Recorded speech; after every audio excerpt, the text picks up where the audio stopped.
Hi there. Welcome to TAM Studios. My name is Sam, a technical account manager based out of Tokyo, Japan. Today's feature review is conditional group activation based on real-time metrics that was released on August 4th, 2025. If you are interested to know more, follow along.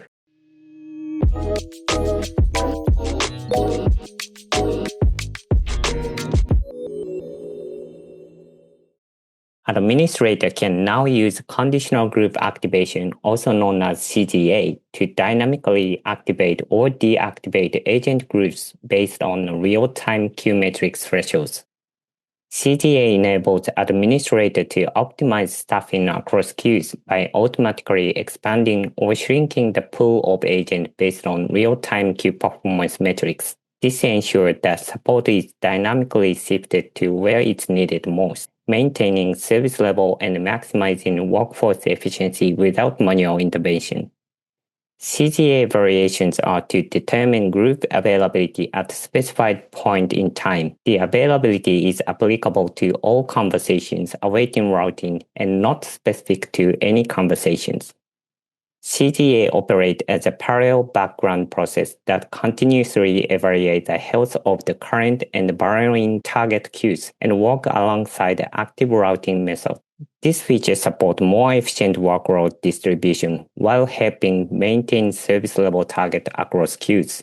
This slide shows how CGA works with different routing methods. As you can see on the left side green categories, CGA works with the standard, bullseye, and predictive routing under the combined condition to select the best agent to be routed. On the right side, routing methods with limited or no compatibility are shown in the orange category. The user cannot utilize CGA with the conditional group routing, also known as CGR, direct routing, or last agent routing, and in case the preferred agent routing is used, the user must avoid CGR at the timeout routing method. Please note, Genesys does not plan any future enhancement to CGR and recommends that you migrate your CGR rules to CGA. So let's get into a demo to see how it works. This is my sandbox environment of Genesys Cloud. Before activating CGA on your primary queue, the user needs to configure the target queues and groups from which CGA utilize agent resource and expand the pool. So let's check the target queue first. I have already created rescue group queues. As you can see the members list, my current user Shigeki belongs to the queue along with other my agent. Next, you need to set up the target group, so let's move to the group container.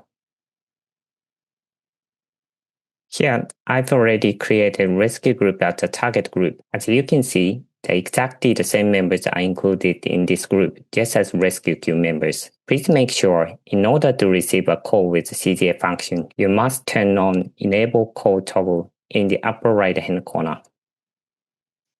Then finally, let's configure the Activate CGA on your primary queue. This is my primary queue, customer support. Remember, you must disable last agent routing to make the CGA function properly, and also make sure your routing method is compatible with CGA. So in this demo, I select the standard routing. Then let's move to the Members tab.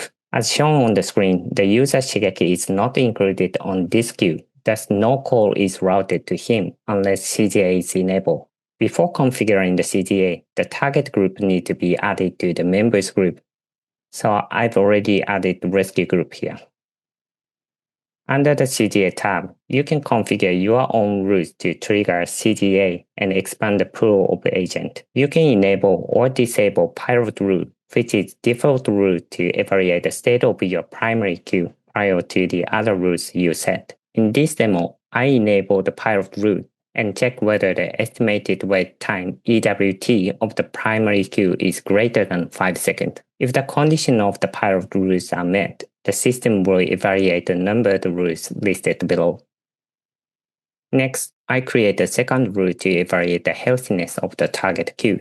As previously shown, my target queue is rescue group queue, and I set EWT is equal to 0 seconds, which ensures the customers are not waiting on that queue and the agents are available to page. Then finally, you can select the target group to fit the waiting calls are routed once CTA is triggered. So I select the rescue group and save it. Now all configurations are set up, so let's make a call to this primary queue.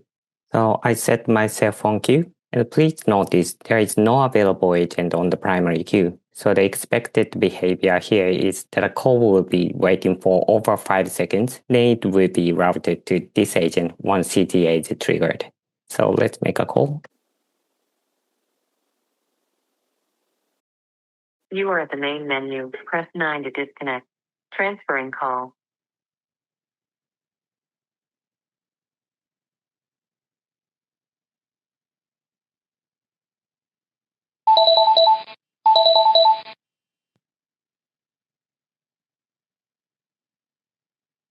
As demonstrated, once CTA is triggered, the call was routed to the rescue group and my agent received a call. That's all for today. Thanks for your time. If you have any question regarding this video, please email us at tamstudios@genesis.com. I hope to see you in the next